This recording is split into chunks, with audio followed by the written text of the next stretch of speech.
Diusir oleh anakku sendiri sambil bilang, "Aku malu punya ibu lulusan SD." Ternyata itu semua atas perintah suami agar punya alasan untuk menceraikanku dan menikah lagi. Halo Bunda, semoga Bunda semuanya dalam keadaan sehat dan bahagia ya. Sebelum masuk ke ceritanya, jangan lupa like, komen dan subscribe channel ini ya. Selamat menonton. Hari itu, langit tampak kelabu, seakan turut merasakan kesedihan yang akan menimpaku. Aku, Mila, baru saja pulang dari pasar dengan tas belanjaan penuh sayuran dan lauk pauk kesukaan Zidni. Napasku masih terengah-engah setelah berjalan kaki dari ujung gang menuju rumah kami yang sederhana. Keringat mengalir di pelipisku, tapi senyumku tak pudar. Aku membayangkan Zidni akan menyambutku dengan pelukan hangat seperti biasa, lalu menceritakan kegiatannya di sekolah hari ini. Tapi begitu kakiku melangkah masuk ke teras rumah, suasana terasa berbeda. Dingin. Seperti ada sesuatu yang salah. "Zidni? Sayang, ibu pulang," panggilku sambil meletakkan belanjaan di meja dapur. Tak ada jawaban. Aku berjalan ke kamarnya, jantung berdebar tak karuan. Pintu kamar Zidni tertutup rapat, hal yang tak biasa, karena anakku itu selalu membiarkan pintunya sedikit terbuka. Ku ketuk pelan. "Zidni, kamu di dalam?" Tiba-tiba, pintu terbuka dengan kasar. Di hadapanku berdiri Zidni, bocah 7 tahun yang biasanya begitu manis, kini dengan wajah merah padam dan mata penuh kemarahan. Aku terkejut. "Pergi sana. Aku malu punya ibu kayak kamu," teriaknya. Suaranya nyaris tak kukenal. Aku terpana, seperti ditampar. Apa yang kamu katakan, Nak?" Aku malu. Teman-temanku tanya kenapa ibuku cuma lulusan SD, nggak bisa bantu aku belajar. Aku nggak mau ibu lagi. Setiap kata yang meluncur dari mulutnya seperti pisau yang mengiris-iris hatiku. Aku mencoba menyentuh bahunya, tapi Zidni langsung menjauh. "Tapi, ibu selalu berusaha untukmu, Nak. Ibu masakan makanan enak, jemput kamu sekolah." "Dasar ibu bodoh. Ayah bilang ibu nggak pantas jadi istri dia. Ibu cuma bikin malu." Aku tersentak. Ayah bilang. Sebelum sempat kuajak bicara lebih jauh, Zidni mendorongku keluar kamar dan membanting pintu. Aku terduduk lemas di lantai. Air mata mengalir deras. Di balik pintu, kudengar tangisannya yang terisak, tapi tak ada lagi kata-kata manis yang biasa ia ucapkan.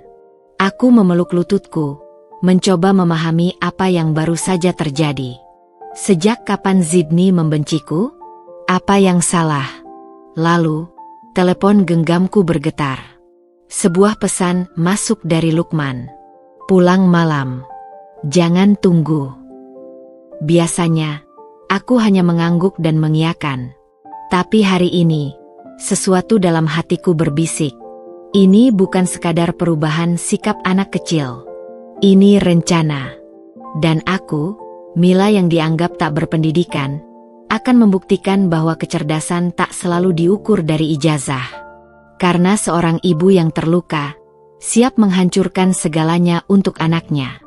Malam itu, setelah kejadian mengerikan dengan Zidni, aku duduk sendiri di meja makan yang biasanya kami gunakan bertiga. Piring-piring masih tersusun rapi. Makanan yang kumasak dengan sepenuh hati kini sudah dingin. Tanganku gemetar memegang sendok, tapi tak ada nafsu untuk menyuap sesuap pun. Setiap kali aku menutup mata, terngiang kembali teriakan Zidni, "Aku malu punya ibu kayak kamu." Jam dinding terus berdetak. 8 malam, 9 malam, 10 malam.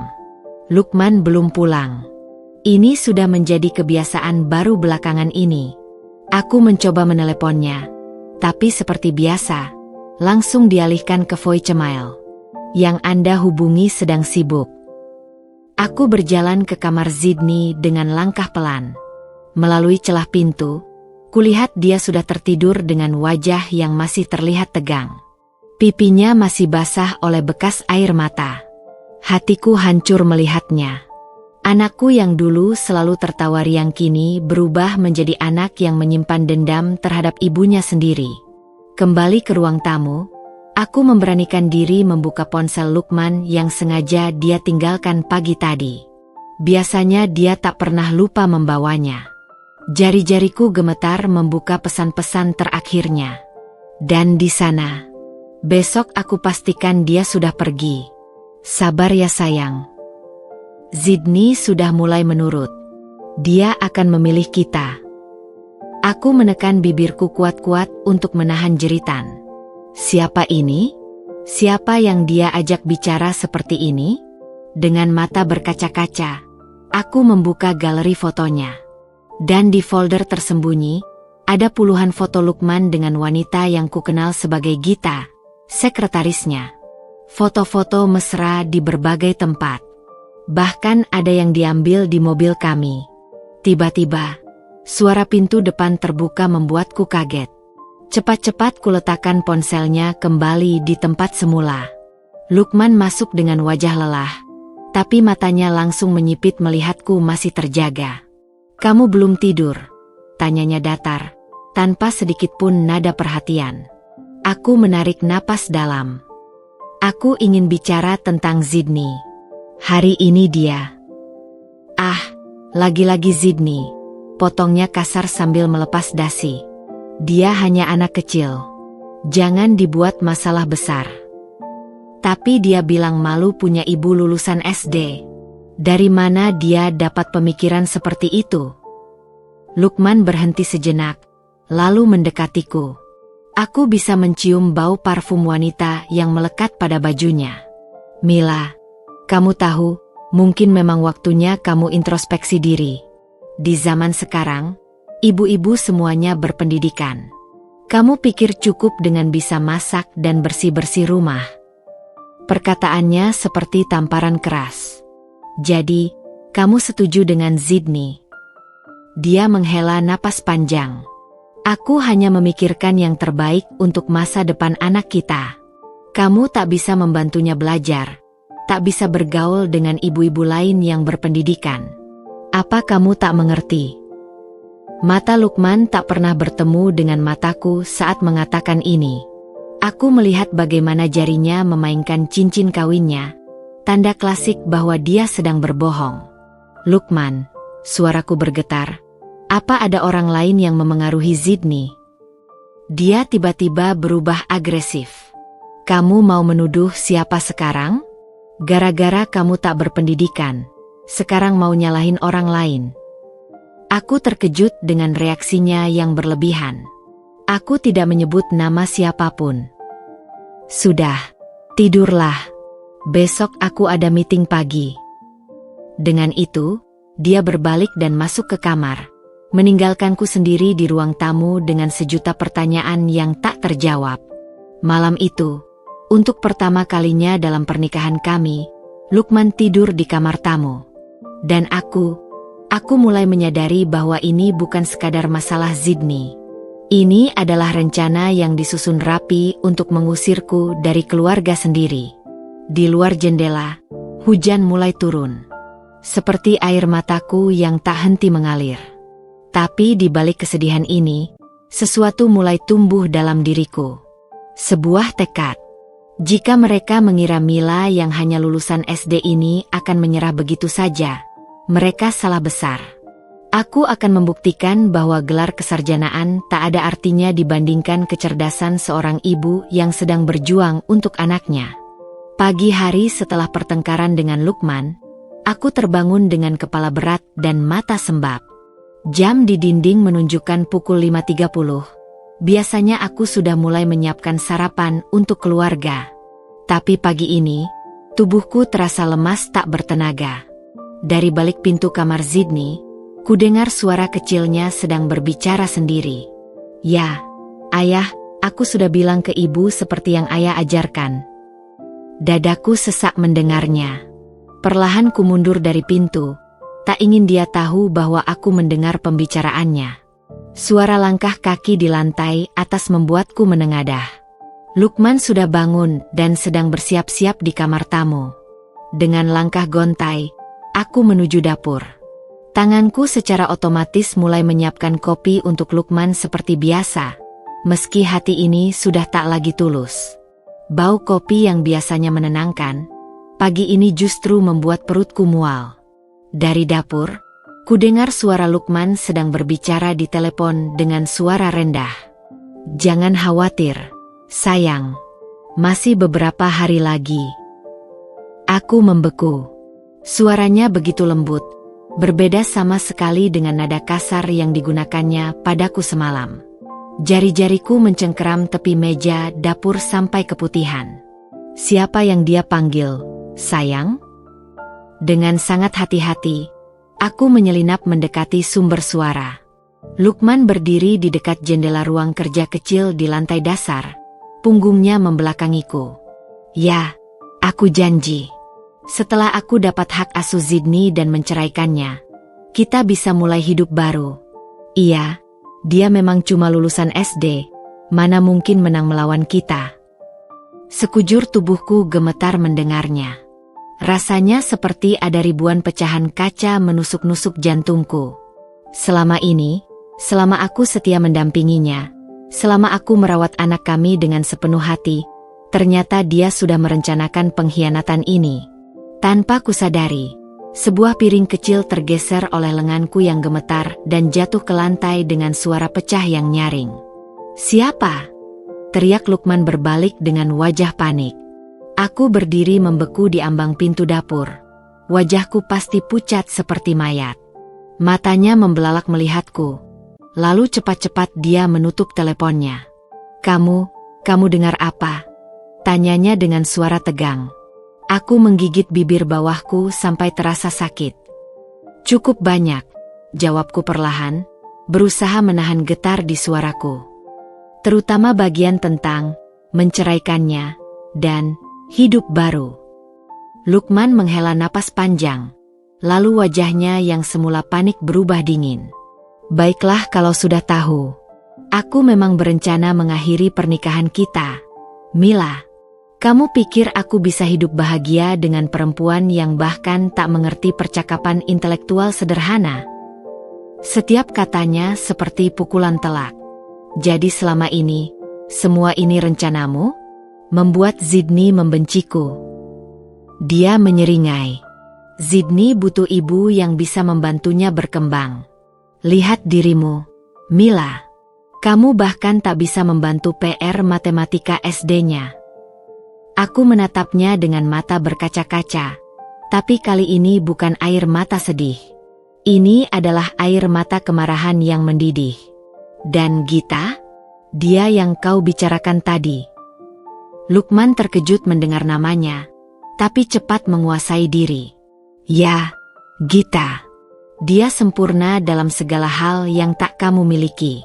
Berpendidikan, cantik, berasal dari keluarga baik-baik.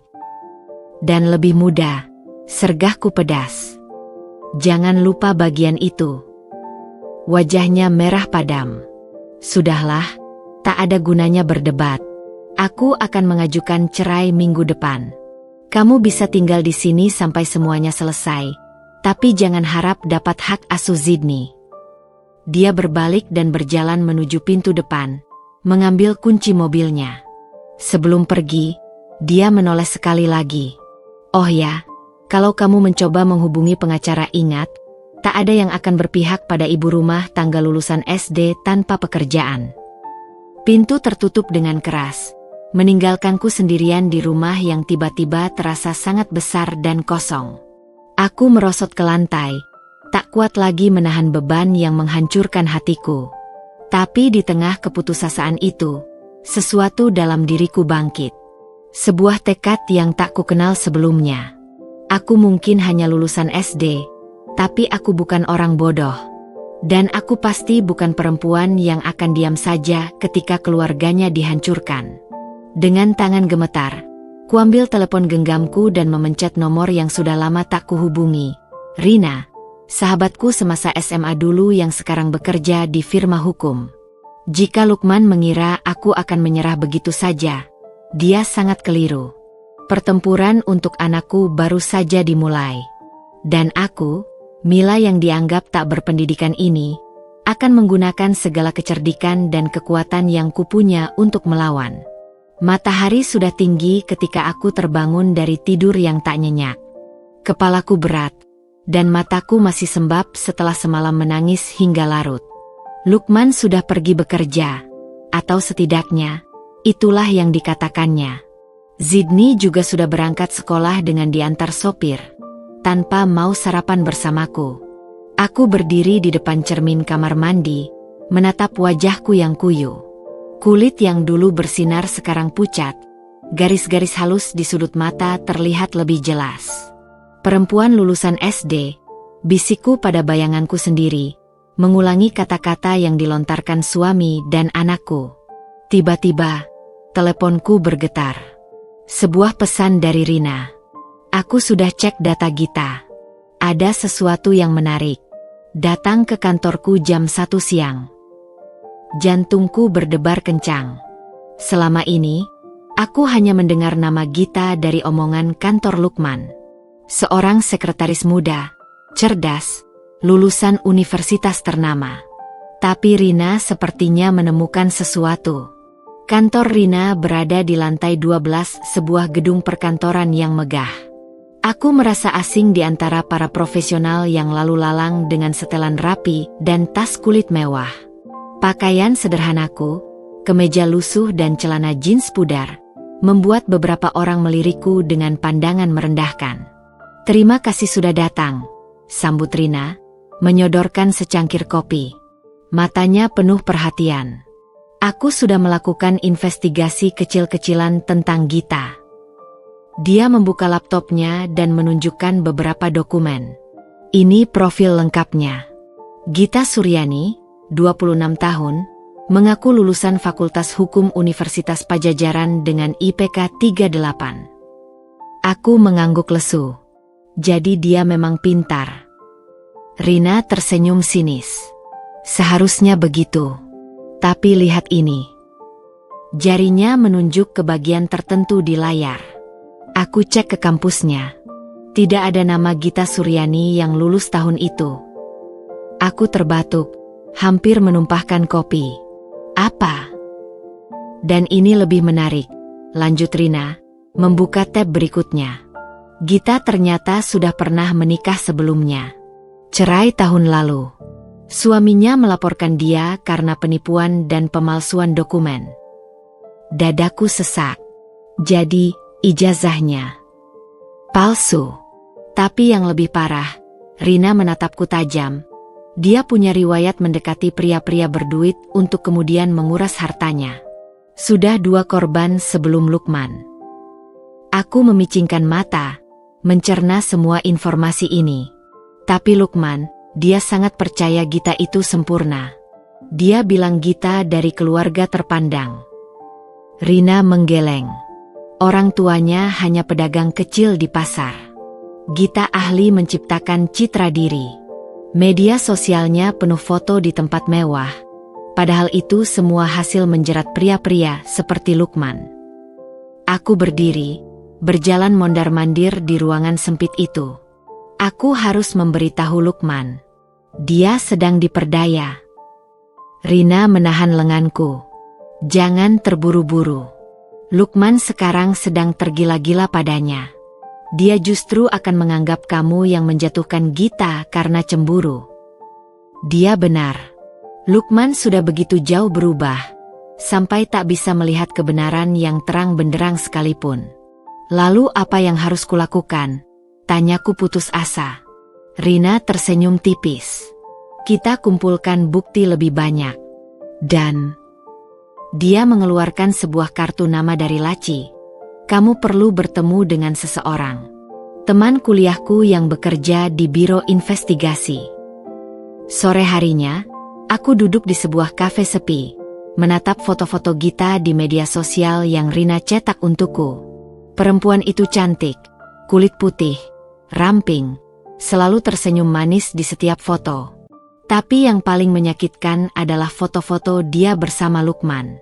Ada yang diambil di restoran mewah, di pantai, bahkan satu foto di mana dia memakai kalung emas yang persis seperti yang hilang dari lemari perhiasanku bulan lalu. Tanganku mengepal tanpa kusadari. Perempuan ini bukan hanya merenggut suamiku, tapi juga meracuni pikiran anakku terhadapku. Tiba-tiba, teleponku berdering. Nomor tak dikenal. Halo. Suara perempuan di seberang sana membuat darahku membeku. Ibu Mila? Ini Gita. Kita perlu bicara. Aku nyaris menjatuhkan telepon. Apa yang dia inginkan? Tentang apa? Suaraku lebih tajam dari yang kukira. Dia tertawa kecil. Suara yang manis tapi menusuk. Tentang masa depan Sydney, tentu saja. Saya pikir lebih baik kita berdiskusi seperti orang dewasa. Bagaimana kalau ketemu besok? Aku menarik napas dalam. Ini adalah kesempatanku untuk melihat wajah musuhku secara langsung. Baik. Jam dan tempat. Kafe Merah di Plaza Senayan. Jam 11. Begitu telepon ditutup, tanganku gemetar tak terkendali. Gita jelas punya agenda tersembunyi dengan pertemuan ini. Tapi aku juga punya rencana. Jika dia mengira Mila yang hanya lulusan SD ini akan mudah ditaklukkan, dia sangat keliru. Besok, aku akan berhadapan muka dengan perempuan yang menghancurkan keluargaku. Dan pertempuran sesungguhnya baru saja dimulai. Kafe Merah di Plaza Senayan begitu megah dengan lampu-lampu kristal dan meja-meja berlapis taplak putih. Aku merasa seperti ikan di luar air dengan baju sederhana yang kupakai, kemeja biru tua dan rok hitam yang sudah kusam di bagian siku. Tangan ini terus memainkan ujung syal bututku, sementara mataku terus mengawasi pintu masuk. Gita datang terlambat 15 menit. Kesengajaan yang jelas untuk membuatku tidak nyaman. Dia melenggang masuk dengan gaun putih ketat dan high heels yang membuatnya terlihat semakin tinggi. Rambutnya tergerai indah. Wajahnya tersenyum dingin begitu melihatku. Maaf terlambat, Bu Mila, ucapnya dengan suara manis yang terlatih. Meeting tadi molor. Aku mengangguk kaku. Tak apa, duduklah. Dia memesan kopi spesial tanpa bertanya apa yang kuinginkan. Matanya, berwarna coklat terang dengan bulu mata palsu yang tebal, mengamitiku dengan pandangan penuh kemenangan. Kau tentu tahu kenapa aku ingin bertemu. Mulainya, tiba-tiba mengganti sapaan formalnya menjadi akrab. Aku menegakkan punggung. Untuk bicara tentang Sydney, katamu. Gita tersenyum, mengeluarkan ponselnya. Lukman dan aku merasa Sydney akan lebih bahagia tinggal dengan kami. Jarinya menggeser layar, memperlihatkan foto Sydney tertawa lebar di antara mereka berdua. Lihatlah betapa cocoknya kami. Perutku mual. Foto itu diambil di taman hiburan yang selalu kujanjikan pada Sydney, tapi tak pernah kami kunjungi karena Lukman bilang tak ada uang. Kau sudah meracuni pikiran suamiku, desisku. Dan sekarang kau merusak hubunganku dengan anakku sendiri. Gita tertawa, suara yang palsu seperti segala sesuatu tentang dirinya. Oh, Bu Mila, Sydney butuh figur ibu yang bisa jadi panutan. Bukan perempuan yang bahkan tak bisa membantunya mengerjakan PR matematika kelas 1 SD. Tanganku mengepal di bawah meja. Aku tahu tentang ijazah palsumu, Gita, dan tentang mantan suamimu yang melaporkanmu karena penipuan. Wajahnya berubah sepersekian detik, mata membelalak, bibir bergetar, tapi cepat kembali terkendali. Bualan siapa itu? Kau mencoba menjatuhkanku karena cemburu buta. Rina sudah mengumpulkan semua bukti, kataku perlahan. Dan aku akan memberikannya pada Lukman. Gita tiba-tiba condong ke depan. Senyum manisnya berubah menjadi geram. Dengarlah baik-baik, Mila. Lukman tak akan pernah percaya padamu. Dia sudah memilihku. Dan Sydney. Dia mengeluarkan surat dari tas Hermesnya. Sudah menulis ini untukmu. Dengan tangan gemetar, kuambil kertas itu. Tulisan Zidni yang masih kaku. Ibu, aku mau tinggal sama ayah dan ibu Gita. Ibu Gita bisa ajari aku PR dan bawa aku ke tempat bagus.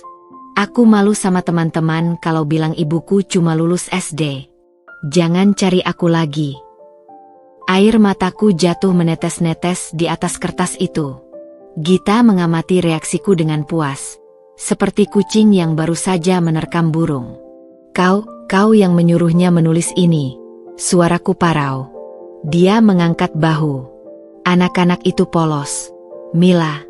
Mereka akan mencintai siapapun yang memberinya mainan dan janji-janji indah. Aku berdiri tiba-tiba. Kursi tergeser dengan suara keras. Beberapa pengunjung kafe menoleh. Kau monster. Memanfaatkan anak kecil untuk... Sudahlah, potongnya sambil berdiri. Aku akan beri waktu seminggu untukmu angkat kaki dari rumah itu. Atau... Dia mengetuk-ngetuk ponselnya. Video ini akan tersebar ke seluruh keluargamu. Dia memperlihatkan rekaman aku sedang menangis histeris semalam. Wajah merah, rambut acak-acakan, dilihat dari jendela kamar tidur. Kau memasang kamera di rumahku. Gita hanya tersenyum, memungut tasnya. Sampai jumpa, Mila. Oh ya, Lukman akan menjemput Zidni langsung dari sekolah hari ini. Kau tak perlu repot-repot datang. Dia pergi dengan langkah percaya diri, meninggalkanku berdiri kaku di antara pandangan penasaran orang-orang sekitar. Aku tak langsung pulang. Kakiku membawaku ke SD tempat Zidni bersekolah. Satu-satunya tempat di mana aku masih bisa melihat anakku tanpa gangguan mereka. Dari balik pagar, kulihat Zidni sedang bermain bola dengan teman-temannya. Wajahnya begitu berseri, tertawa lepas seperti dulu sebelum semua ini terjadi. Tiba-tiba, matanya menangkap keberadaanku. Senyumnya pudar. Dia mendekat dengan langkah ragu. Ibu, kenapa di sini? Aku hanya ingin melihatmu, sayang. Zidni menggeser berat badannya dari satu kaki ke kaki lain. Ayah bilang, ibu tidak boleh jemput aku lagi. Zidni, suaraku bergetar. Apakah kau benar-benar menulis surat itu? Kau benar-benar ingin tinggal dengan ayah dan perempuan itu? Dia menunduk, menggambar pola di tanah dengan ujung sepatunya. Ibu Gita, dia janji akan belikan aku sepeda baru.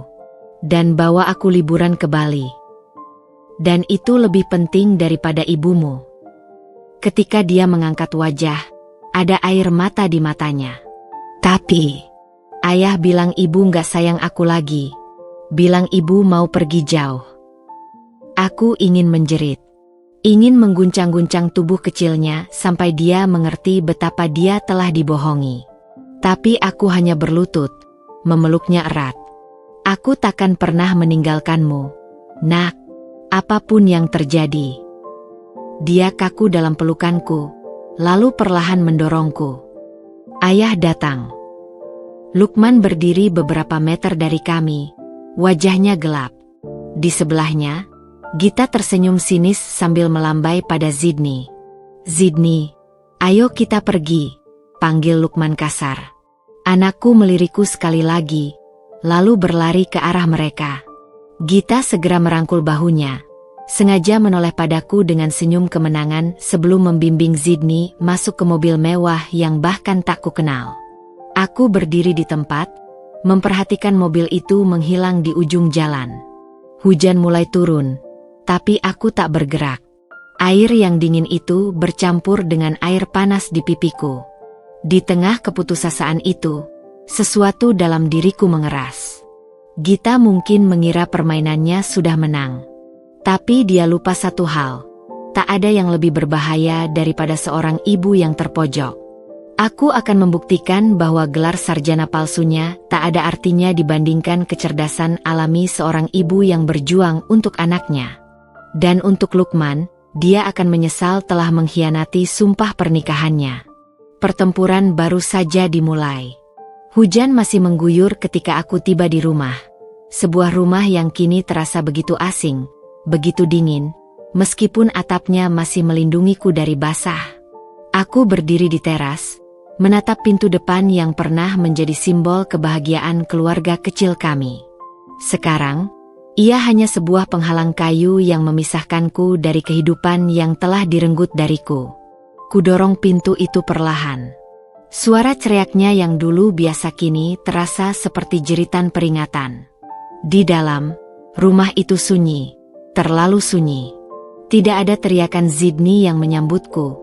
Tidak ada suara televisi yang biasa dia nyalakan sepulang sekolah. Hanya bunyi jam dinding yang terus berdetak, menghitung setiap detik kesendirianku. Aku berjalan ke kamar Zidni. Ranjangnya rapi, boneka-bonekanya tersusun di rak dengan posisi yang tidak biasa, seperti sengaja diatur oleh seseorang yang tidak mengerti betapa Zidni selalu menyukai berantakan. Aku mengambil boneka beruang kecil kesayangannya, menekannya ke dadaku, menghirup sisa aroma anakku yang masih melekat di sana. Tiba-tiba, suara kunci berputar di pintu depan membuatku kaget. Langkah kaki berat yang kukenal terlalu baik bergema di ruang tamu. "Mila?" Suara Lukman memanggil dari bawah. Badanku menegang. Aku meletakkan boneka itu perlahan, lalu berjalan menuruni tangga dengan langkah yang sengaja kuteguhkan. Lukman berdiri di ruang tamu dengan setelan kerja yang masih rapi. Di sebelahnya, kulihat sebuah koper kecil. Kopernya Zidni yang biasa dipakai untuk menginap di rumah nenek. "Di mana Zidni?" tanyaku. Suaraku lebih stabil dari yang kuduga. "Dia menginap di rumah Gita," jawabnya datar, meletakkan kunci mobil di meja dengan bunyi keras yang sengaja. Kami rasa lebih baik dia mulai beradaptasi dengan lingkungan barunya. "Lingkungan baru?" Suaraku mulai meninggi. "Dia baru berusia 7 tahun. Lukman. Dia butuh ibunya." Lukman menghela napas panjang, seperti sedang berbicara pada anak kecil yang bandel. "Lihat dirimu, Mila. Kamu bahkan tak bisa mengendalikan emosimu sendiri. Bagaimana bisa mengasuh Zidni?" Aku menatapnya tak percaya. "Emosiku? Kau berbicara tentang emosi sambil merampas anakku dan memberikannya pada perempuan lain." Dia tiba-tiba berubah agresif, wajahnya memerah. "Gita bisa memberikan segalanya yang tak bisa kau berikan. Pendidikan, pergaulan, masa depan. Apa kau pikir di zaman sekarang seorang ibu lulusan SD bisa membesarkan anak dengan baik?" Setiap katanya seperti pukulan. Tapi kali ini, sakit itu berubah menjadi amarah yang membara. "Kau tahu apa, Lukman?" Suaraku rendah tapi getarannya dalam. "Aku tahu tentang Gita. Tentang ijazah palsunya. Tentang mantan suaminya yang melaporkannya karena penipuan." Wajah Lukman berubah pucat, lalu merah padam. "Dasar perempuan gila. Sekarang kau tega memfitnah orang hanya karena cemburu buta." "Aku punya bukti," teriakku, mengeluarkan dokumen dari tas. "Rina sudah." Dengan gerakan cepat, Lukman meraih dokumen itu dan merobeknya di depan mataku. Potongan kertas berhamburan di lantai seperti salju kotor. "Aku tak peduli dengan kebohonganmu," raungnya. "Besok pagi aku akan mengajukan gugatan cerai dan hak asuh penuh untuk Zidni. Dan dengan statusmu, perempuan tak berpendidikan, tak bekerja, kau tak punya harapan menang." Dadaku naik turun cepat. "Kau benar-benar tega melakukan ini padaku? Setelah 12 tahun pernikahan? Setelah aku melepas mimpiku hanya untuk mendukung karirmu?" Lukman tersenyum sinis. "Mimpi? Mimpi apa yang bisa dimiliki perempuan lulusan SD? Menjadi pelayan seumur hidupmu." Kalimat itu seperti tamparan keras. Aku mundur selangkah, menatap lelaki yang dulu kukira mencintaiku ini dengan pandangan baru. Matanya yang dulu penuh kasih sekarang dingin seperti batu. Posturnya yang dulu selalu membungkuk untuk memelukku sekarang tegak dengan kesombongan. "Kau sudah berubah," bisikku. "Tidak, Mila. Aku selalu seperti ini. Hanya saja dulu aku merasa kasihan padamu. Diam-diam, tanganku meraih telepon di saku. Jari-jariku menekan tombol rekam tanpa kelihatan. Jadi semua ini, rencanamu dari awal? Membuat Zidni membenciku, lalu mengusirku. Lukman mengangkat bahu. Gita punya ide yang brilian. Katanya, anak-anak mudah dipengaruhi. Kami hanya perlu meyakinkan Zidni bahwa ibunya tidak layak, dan pengadilan pasti akan berpihak padaku. Dan kau setuju menggunakan anak kita sendiri sebagai senjata. Demi masa depannya, Mila. Dengan Gita, Zidni akan punya segalanya. Sekolah internasional, kursus-kursus mahal, koneksi. Dan bagaimana dengan cinta ibunya? Potongku. Air mata mulai mengalir. Apa Gita bisa memberinya itu? Lukman tertawa. Suara yang dulu kurindukan sekarang terdengar seperti deraan. Cinta? Cinta tidak membayar tagihan sekolah, Mila. Cinta tidak membuka pintu kesuksesan. Aku mengangguk perlahan, menyimpan rekaman itu dengan aman.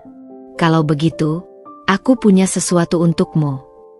Dengan gerakan cepat, kuambil amplop lain dari tas dan melemparkannya ke arahnya. Amplop itu terbuka, menyebarkan foto-foto Lukman dan Gita di berbagai tempat mesra, termasuk beberapa yang diambil di kamar hotel. Kau menyewa detektif. Wajah Lukman berubah merah padam. Rina membantuku, kataku tenang. Foto-foto ini akan menjadi bukti perselingkuhanmu di pengadilan. Dan kau tahu hakim tidak suka dengan ayah yang memanipulasi anak untuk melawan ibunya sendiri. Untuk pertama kalinya, aku melihat ketakutan di mata Lukman. Dia meraih lenganku dengan kasar. Kau takkan menang, Mila. Pengadilan akan mempertimbangkan siapa yang bisa memberikan kehidupan lebih baik untuk Zidni. Aku melepaskan genggamannya dengan keras. Kita lihat saja, Lukman. Karena satu hal yang kuyakin, tidak ada kehidupan yang lebih baik bagi seorang anak tanpa cinta ibunya yang tulus. Dia berdiri di sana, wajahnya berkerut dalam kemarahan yang tak tersampaikan. Keluarlah dari rumahku. Sekarang. Aku memandang sekeliling rumah yang pernah kujadikan istana kecil kami. Kemudian kuambil jaket dan tas kecil yang sudah kusiapkan. Sejak pertengkaran pertama, aku tahu ini akan terjadi. Suatu hari nanti, kataku sambil berjalan ke pintu, kau akan menyadari apa yang kau lakukan hari ini. Dan saat itu terjadi, ingatlah, kau yang memilih untuk menghancurkan keluarga kita sendiri. Pintu tertutup dengan keras di belakangku. Hujan masih turun deras, tapi aku tak bergerak dari teras rumah. Air yang dingin itu bercampur dengan air mata panas di pipiku. Di kejauhan, kilat menyambar-nyambar di langit gelap. Seperti pertanda, badai dalam hidupku baru saja dimulai. Tapi di tengah kesedihan yang menghancurkan ini, ada sesuatu yang mulai tumbuh dalam diriku. Sebuah tekad yang lebih kuat dari apapun. Aku mungkin hanya perempuan lulusan SD di mata mereka. Tapi aku akan membuktikan bahwa gelar kesarjanaan tidak ada artinya dibandingkan kekuatan seorang ibu yang berjuang untuk anaknya. Dan untuk Lukman dan Gita, mereka akan belajar bahwa tidak ada pengkhianatan yang luput dari pembalasan. Pertempuran untuk Zidni baru saja dimulai. Hujan yang turun deras seakan mencerminkan kekacauan dalam hatiku. Aku berdiri di depan rumah yang selama 10 tahun terakhir ku sebut sebagai rumahku sendiri. Dengan tas kecil berisi beberapa pakaian dan dokumen penting yang sempat kuselamatkan. Air mengalir deras dari atap, membasahi bahu dan rambutku, tapi aku terlalu hancur untuk merasakan dinginnya. Pelan-pelan, aku berjalan menyusuri jalanan yang mulai tergenang. Setiap langkah terasa berat, seolah bumi menahanku untuk pergi. Aku menoleh sekali lagi ke belakang, melihat rumah itu melalui tirai hujan. Jendela kamar Zidni yang gelap, teras depan tempat kami biasa duduk bersama di sore hari, garasi tempat Lukman dulu memperbaiki sepeda Zidni sambil bercanda. Kenangan-kenangan manis itu sekarang terasa seperti pisau yang terus memutar di dalam lukaku. Tangan gemetaranku merogoh saku, mengeluarkan telepon genggam yang nyaris kehabisan baterai. Satu-satunya nomor yang bisa kupanggil adalah Rina. Rina, aku diusir. Suaraku pecah begitu dia mengangkat telepon. Tuhan, Mila, di mana kamu sekarang? Aku tidak tahu. Mataku menyapu sekeliling. Jalanan sepi, hanya diterangi lampu-lampu jalan yang buram karena hujan. Di dekat pasar lama, mungkin. Tetap di situ. Aku jemput sekarang. Sementara menunggu Rina, aku berteduh di bawah atap sebuah warung kopi yang sudah tutup. Tubuhku menggigil, tapi bukan karena dinginnya hujan. Ini adalah gemetar yang berasal dari dalam, dari lubuk hatiku yang terkoyak. Aku memeluk tas kecilku erat-erat, merasakan bentuk album foto mini yang kubawa. Satu-satunya kenangan fisik tentang Sydney yang masih kumiliki. Tak lama kemudian, mobil Rina muncul dengan lampu hazard berkedip. Dia langsung melompat keluar dengan payung besar. Mila, astaga, kamu basah kuyup. Rina memelukku erat. Dan untuk pertama kalinya sejak keluar dari rumah itu, aku benar-benar menangis. Tangisan yang dalam dan menyayat, keluar dari suatu tempat di dalam diriku yang bahkan tak kukenal sebelumnya. Sudah. Rina membimbingku masuk ke mobil, segera menyalakan pemanas. Aku bawa kamu ke rumahku dulu. Di dalam mobil yang hangat itu, aku mulai bercerita tentang semua yang terjadi. Tentang pengakuan Lukman, tentang rekaman yang kudapatkan, tentang bagaimana dia dengan teganya mengusirku dari rumah sendiri. Rina menghela napas panjang. Dengar, Mila, aku punya kamar kosong di apartemenku. Kamu bisa tinggal di sana selama yang kamu butuhkan. Mataku kembali berkaca-kaca. Aku tidak tahu harus berterima kasih bagaimana, Rin. Jangan lebay. Dia mencubit lembut tanganku, mencoba meringankan suasana. Tapi besok pagi, kita harus segera bertemu dengan pengacaraku. Lukman sudah memulai permainannya. Sekarang giliran kita yang menyerang balik. Mobil melaju melalui jalanan yang sepi. Air hujan menari-nari di kaca depan. Aku menatap keluar jendela, melihat bayangan wajahku yang terpantul. Wajah seorang perempuan yang sudah kehilangan segalanya dalam satu malam. Apartemen Rina kecil tapi nyaman. Dia segera menyiapkan air hangat dan pakaian ganti untukku. Kamar mandi di sana. Aku akan siapkan makanan hangat, katanya sambil menunjuk ke sebuah pintu. Air hangat yang mengalir di tubuhku seolah mencairkan sedikit beban yang kurasakan. Tapi ketika aku melihat cermin, yang terpantul adalah seorang asing. Mata sembab, wajah pucat, garis-garis kelelahan yang membuatku terlihat 10 tahun lebih tua. Aku mengenakan piyama pinjaman Rina dan keluar menemui dia yang sedang menyiapkan mie instan dengan telur. Makanan sederhana yang tiba-tiba terasa seperti hidangan termewah di dunia. Kamu harus makan, perintahnya, mendorong mangkuk ke arahku. Aku mencoba menyuap sedikit. Tapi tenggorokanku terasa sempit. Rin, bagaimana dengan Sydney? Dia pasti bingung sekarang. Rina duduk di depanku, wajahnya serius.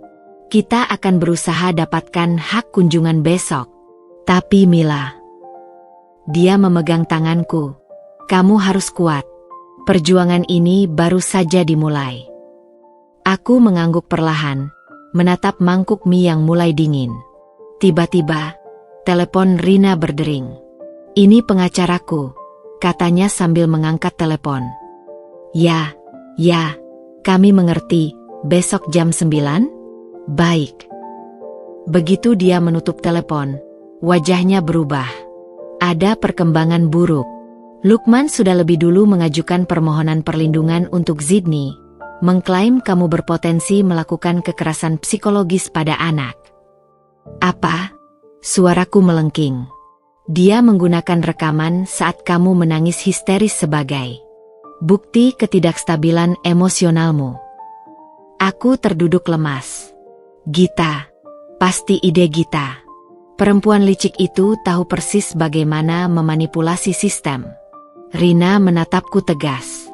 Besok akan sulit, Mila. Tapi ingat, kamu adalah ibu yang baik. Dan kebenaran akan menang pada akhirnya. Malam itu, meski tubuhku lelah, mataku tak bisa terpejam. Aku berbaring di ranjang tamu Rina, menatap langit-langit sambil mendengarkan deru hujan yang tak kunjung reda. Di dalam gelap itu, sebuah tekad baru muncul dalam diriku. Lukman dan Gita mungkin sudah mengusirku dari rumah. Mereka mungkin sudah merampas anakku untuk sementara. Tapi satu hal yang tak akan pernah mereka curi, tekadku sebagai seorang ibu. Besok adalah hari baru. Dan pertempuran untuk merebut kembali anakku akan dimulai dengan segala senjata yang kumiliki. Aku mungkin hanya perempuan lulusan SD di mata mereka. Tapi malam ini, di tengah badai kehidupan yang menghancurkan, aku bersumpah akan menjadi lawan yang paling tangguh yang pernah mereka hadapi. Untuk Zidni, untuk harga diriku, dan untuk semua ibu yang pernah direndahkan hanya karena selembar ijazah. Fajar baru saja merekah ketika aku terbangun dari tidur yang tidak nyenyak. Ranjang tamu Rina terasa asing. Bantal yang terlalu empuk membuat leherku kaku. Untuk sesaat, aku lupa di mana aku berada. Lupa bahwa rumahku, suamiku, anakku, semuanya telah hilang dalam satu malam. Rina sudah bangun lebih awal. Aku mencium aroma kopi dan telur goreng dari dapur kecil apartemennya. Suara gemerisik koran dan langkah-langkahnya yang cepat membuatku teringat betapa beruntungnya aku masih memiliki sahabat seperti dia di tengah kekacauan ini. Pagi, sapaku serak, menarik selimut yang kusut. Rina menoleh, wajahnya langsung berkerut melihat kondisiku. Tidurmu tidak nyenyak, ya? Aku menggeleng. Tidak ingin mengakui bahwa aku hanya terlelap sekitar 2 jam di antara isakan tangis dan bayangan wajah Zidni yang terus menghantuiku. Kita harus segera ke kantor pengacara, katanya sambil menyodorkan secangkir kopi. Tapi pertama-tama, kamu butuh pakaian yang lebih pantas. Dia membuka lemari kecil di sudut ruangan, mengeluarkan setelan jas biru tua yang sederhana namun elegan. Ini mungkin agak besar, tapi lebih baik daripada pakaian kemarin. Air mataku menggenang. Rin, aku tidak tahu bagaimana membalas semua kebaikanmu ini. Dia tersenyum kecil. Kita sudah seperti saudara, Mila. Dulu waktu SMA, bukankah kamu yang selalu membelikanku nasi bungkus ketika aku tidak punya uang? Kenangan itu menyentuh hatiku. Dulu kami memang tidak punya apa-apa. 2 anak perempuan dari keluarga sederhana yang berjuang untuk bertahan di sekolah favorit. Tapi setidaknya saat itu, kami masih punya mimpi-mimpi besar. Setelah mandi cepat, aku mengenakan pakaian pinjaman Rina. Jas itu memang agak longgar di pinggang, tapi cukup pantas untuk pertemuan dengan pengacara. Aku berdiri lama di depan cermin kamar mandi, mencoba merapikan rambutku yang kusut dan mata bengkak. Kita harus pergi, Rina memanggil dari luar. Di dalam lift turun, perutku mulas. Rin, bagaimana jika pengadilan memutuskan untuk Lukman? Bagaimana jika aku benar-benar kehilangan Zidni selamanya? Rina meraih tanganku yang dingin. Kita akan melawan, Mila. Aku sudah bicara dengan temanku, Bu Siska. Dia pengacara keluarga terbaik di kota ini. Kontrakan yang Rina sepertikan untukku ternyata lebih memprihatinkan dari yang kubayangkan. Sebuah kamar kecil di lantai 2 bangunan tua di pinggiran kota. Dindingnya lembab, lantai kayunya berderit setiap kali diinjak, dan bau apek menyengat begitu pintu terbuka. Ini sementara, bisik Rina, wajahnya berkerut melihat ekspresiku. Aku mengangguk, berusaha tersenyum. Ini lebih dari cukup. Terima kasih. Kamar itu hanya berisi sebuah dipan tua, meja kecil, dan kursi plastik. Jendela kecilnya menghadap ke dinding bangunan sebelah. hanya menyisakan sedikit sinar matahari yang bisa masuk. Tapi yang paling menyakitkan adalah kesunyiannya. Tidak ada tawa Sydney, tidak ada suara televisi, tidak ada kehidupan. Rina membantu menata barang-barang sedikit yang kubawa. Besok aku akan bawa beberapa perlengkapan lain. Untuk sekarang. Dia mengeluarkan sejumlah uang dari dompetnya. Ini untuk makan dan transportasi. Aku ingin menolak, tapi keadaan memaksaku menerimanya dengan rasa malu yang dalam. Aku akan mengembalikannya, Rin. Aku janji. Jangan khawatir tentang itu. Dia menepuk bahuku. Sekarang istirahatlah. Besok kita mulai perjuangan hukumnya. Setelah Rina pergi, aku duduk di dipan yang keras, menatap sekeliling kamar yang akan menjadi rumahku untuk sementara waktu. Di saku jas, tanganku meraba foto kecil Sydney yang berhasil kuselamatkan. Foto ulang tahunnya yang kelima, ketika dia masih memelukku erat dan berkata aku adalah ibu terbaik di dunia. Air mata menetes di atas foto itu. Di mana Sydney sekarang? Apakah dia bertanya-tanya kemana ibunya pergi? Atau apakah Gita sudah berhasil memanipulasinya untuk melupakan aku sepenuhnya? Dengan gemetar, kuambil telepon genggamku yang nyaris kehabisan baterai. Masih tidak ada pesan atau panggilan dari Lukman. Aku mencoba menelepon nomor Sydney, tapi langsung dialihkan ke voicemail. Malam itu, untuk pertama kalinya dalam hidupku, aku benar-benar sendirian. Tanpa keluarga, tanpa rumah, tanpa kepastian. Tapi di tengah keputusasaan itu, sebuah tekad perlahan tumbuh dalam diriku. Aku akan bangkit dari keterpurukan ini. Aku akan bekerja keras, mengumpulkan bukti, dan memperjuangkan anakku kembali. Lukman dan Gita mungkin mengira mereka sudah menang dengan mengusirku ke tempat seperti ini. Tapi mereka salah. Kamar kontrakan yang lembab ini bukan akhir. Ini adalah awal dari perjalanan panjangku untuk membuktikan bahwa gelar kesarjanaan tidak ada artinya dibandingkan tekad seorang ibu. Besok, aku akan mulai mencari pekerjaan. Besok, aku akan melangkah pertama menuju pembalasan. Dan untuk Sydney, anakku sayang, aku berjanji akan membawanya pulang, tidak peduli apapun yang harus kulewati. Pagi itu, sinar matahari yang menembus jendela kecil kamarku menyentuh kulit wajahku dengan lembut, membangunkanku dari mimpi buruk tentang Sydney. Aku terbangun dengan jantung berdebar kencang, tangan meraih sisi ranjang yang kosong. Kebiasaan lama ketika mencari Sydney yang sering menyelinap ke tempat tidurku di tengah malam. Namun yang kudapati hanyalah kasur kosong dan bau lembab kamar kontrakan yang menusuk hidung. Aku duduk perlahan, merasakan setiap sendi tubuhku pegal akibat dipan yang terlalu keras. Jam tangan murah yang kubeli di warung dekat kontrakan menunjukkan pukul 6.30 pagi.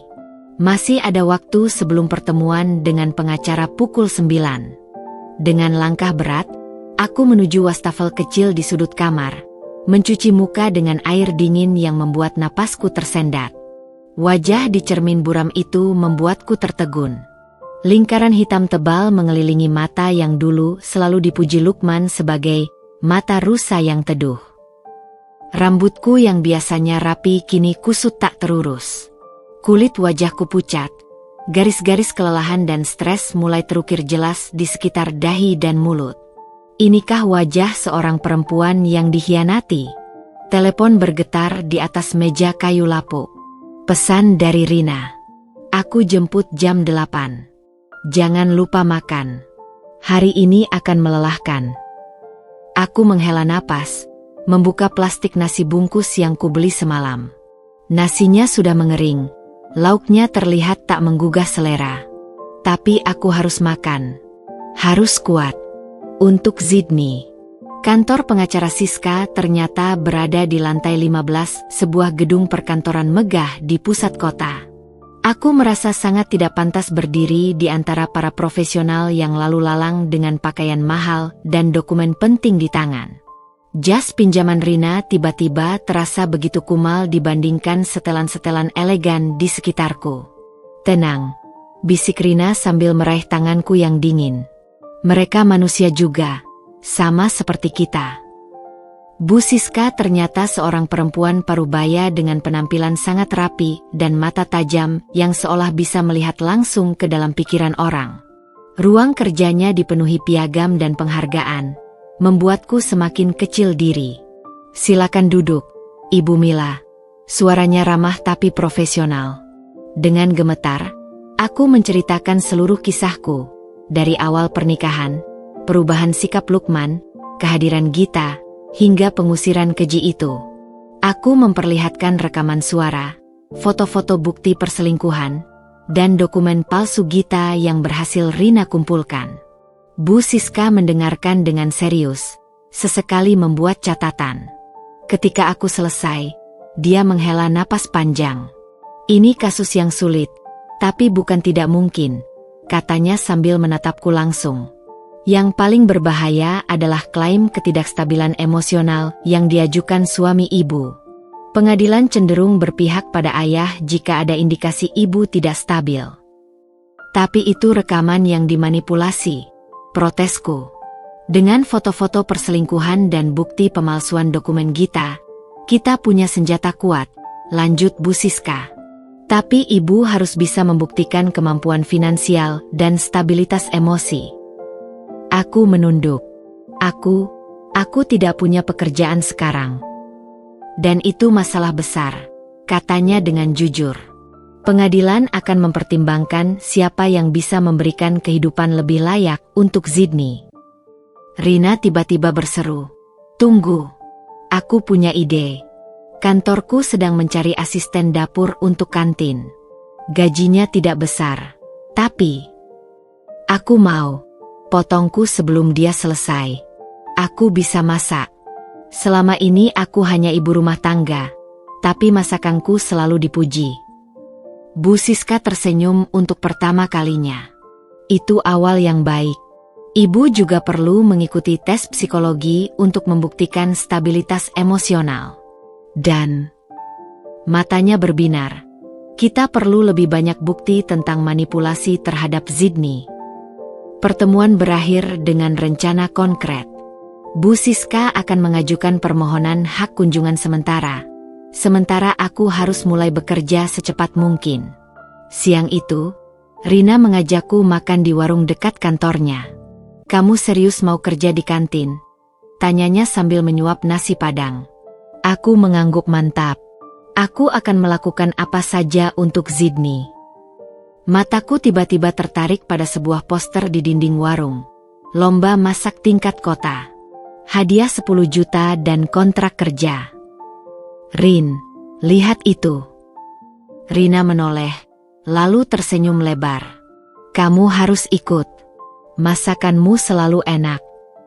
Tapi keraguan mulai menyusup. "Aku cuma ibu rumah tangga, Rin. Bukan koki profesional. Lebih baik mencoba daripada menyesal," katanya sambil menyodorkan ponselnya.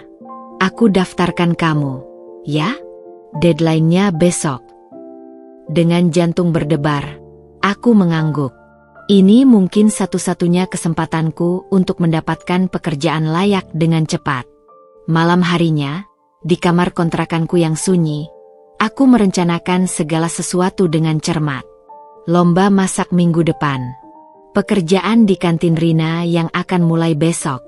Pertemuan dengan psikolog yang diatur Bu Siska. Telepon berdering tiba-tiba. Nomor tak dikenal. "Halo." Suara di seberang membuat darahku membeku. "Ibu, ini Zidni." "Anakku." Suaranya kecil, gemetar, seperti sedang bersembunyi.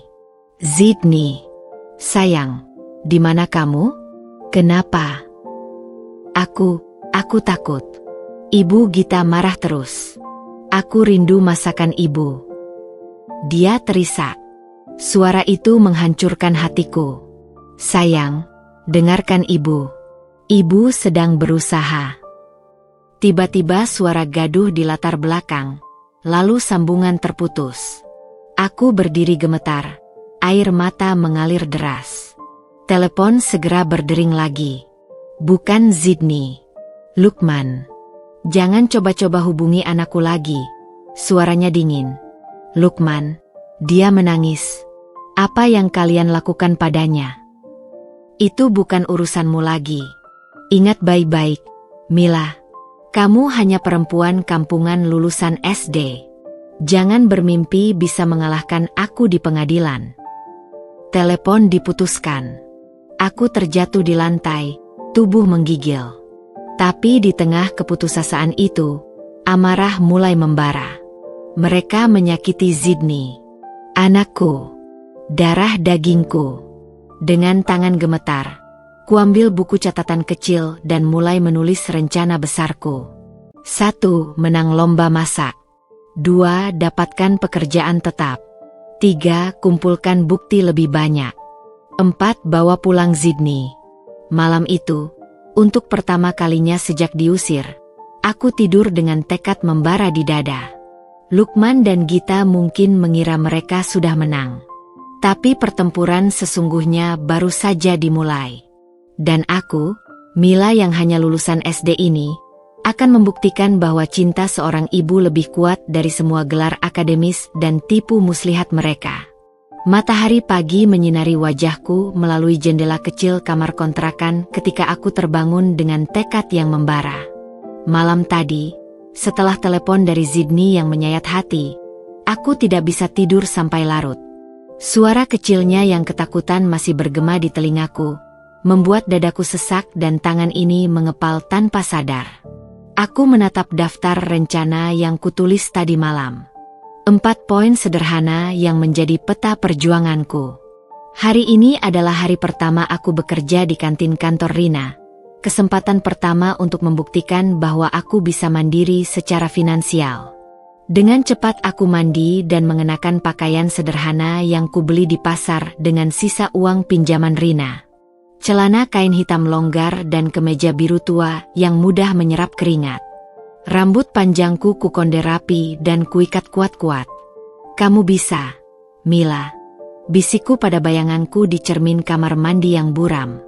Kantin di lantai dasar gedung perkantoran Rina ternyata cukup besar. Ruang makan yang terang dengan 10 meja panjang dan dapur di belakang yang dipenuhi peralatan masak mengkilap. Aku disambut oleh Ibu Sari, kepala dapur berusia 50-an dengan tubuh tegap dan sorot mata tajam. Jadi kamu Mila yang Rina ceritakan. Suaranya berat, mengukur-ukurku dari ujung kepala sampai kaki. Aku mengangguk, tangan basah oleh keringat gugup. Saya siap bekerja keras, Bu. Ibu Sari menghela napas. Kita lihat saja. Hari ini kamu bantu persiapan bahan. Besok kalau sudah lancar, boleh pegang kompor. Sepanjang pagi itu aku bekerja tanpa henti. Mengupas bawang sampai mataku perih dan merah. Memotong sayuran dengan presisi yang dituntut Ibu Sari. Membersihkan ikan dan ayam dengan cepat. Tanganku yang sudah terlatih selama bertahun-tahun mengurus rumah tangga ternyata bisa mengimbangi tempo kerja dapur profesional. Kamu memang sudah biasa kerja dapur ya? Tanya Ibu Sari saat istirahat siang, menyerahkan segelas teh hangat. Aku tersenyum pahit. 12 tahun jadi ibu rumah tangga, Bu. Wajahnya berkerut seperti menangkap sesuatu dalam nada suaraku. Suami. Diusir, jawabku pendek, mata menatap lantai. Dia tidak berkomentar, hanya menepuk bahuku dengan kuat. Kalau begitu, mulai besok aku ajari kamu masak untuk porsi besar. Sore harinya, ketika kantin sudah sepi, Rina datang membawa kabar. Bu Siska sudah mengajukan permohonan hak kunjungan sementara. Katanya bersemangat. Pengadilan menjadwalkan sidang pendahuluan minggu depan. Jantungku berdebar kencang. Apa aku bisa melihat Zidni? Rina mengangguk. Itu tujuannya. Tapi, wajahnya berubah serius. Lukman mengajukan keberatan. Dia membawa laporan psikolog yang mengatakan Zidni trauma dengan kehadiranmu. Bohong, teriakku tanpa sadar, membuat beberapa karyawan yang masih makan menoleh. Aku ibunya. Aku yang merawatnya sejak lahir. Rina menarikku ke sudut yang lebih sepi. Tenang, Mila. Bu Siska sudah meminta pemeriksaan independen. Tapi, dia menatapku dalam-dalam. Kamu harus bisa menunjukkan stabilitas emosi di pengadilan nanti. Aku menarik napas panjang, berusaha menenangkan diri. Aku mengerti. Untuk Zidni, aku akan kuat. Malam itu, di kamar kontrakanku yang pengap, aku mulai merancang menu untuk lomba masak minggu depan. Ibu Sari dengan murah hati meminjamkan beberapa bukunya yang berisi resep profesional. Tiba-tiba, telepon berdering. Nomor tak dikenal lagi. Halo. Bu, aku Zidni. Suaranya lebih kecil dari kemarin, seperti berbisik. Sayang, kamu di mana? Kenapa suaramu? Ibu Gita marah karena aku telepon ibu kemarin. Sekarang HP-ku diambil. Dia terisak. Aku mau pulang, Bu. Aku nggak betah di sini. Darahku mendidih. Zidni, dengarkan ibu. Ibu sedang berusaha membawa kamu pulang. Tapi kamu harus kuat dulu, ya? Ibu janji.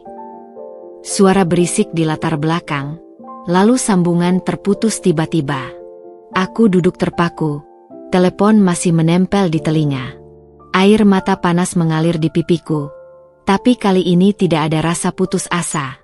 Yang ada adalah kemarahan yang membara. Dengan gerakan cepat, kuambil buku catatanku dan menulis di bawah daftar rencana. Bukti bahwa Gita menyakiti Zidni. Aku memandang foto Zidni yang terselip di sampul buku. Wajah polosnya yang selalu ceria kini terlihat muram dalam ingatanku. Tunggu ibu, sayang, bisikku sambil mengepal tangan. Ibu akan menyelamatkanmu dari mereka. Keesokan harinya, saat istirahat kerja di kantin, aku mendekati Rina dengan ide yang baru saja kumiliki. Rin, aku butuh bantuanmu. Aku perlu masuk ke rumah itu untuk mengambil bukti. Rina terkejut. Maksudmu membobol rumah Lukman? Itu berbahaya, Mila. Bukan membobol, bisikku. Aku masih punya kunci cadangan yang disembunyikan di taman. Aku hanya perlu masuk, ambil beberapa barang Zidni, dan mungkin pasang alat perekam. Rina menggeleng. Terlalu riskan. Kalau ketahuan. Aku harus mencoba, potongku. Zidni menderita di sana, Rin. Aku tidak bisa diam saja. Setelah lama berpikir, Rina akhirnya menghela napas. Baiklah, tapi kamu tidak boleh pergi sendiri. Aku akan temanimu, dan kita harus punya rencana penyelamatan kalau ketahuan. Malam itu, kami bersembunyi di balik semak dekat rumah yang dulu kutinggali. Jantungku berdegup kencang melihat rumah itu dari kejauhan. Lampu di kamar Zidni menyala, tapi tirai tertutup rapat. Kamu yakin mereka tidak ada di rumah? Bisik Rina gugup. Aku mengangguk. Lukman selalu ada meeting malam hari Kamis. Dan Gita.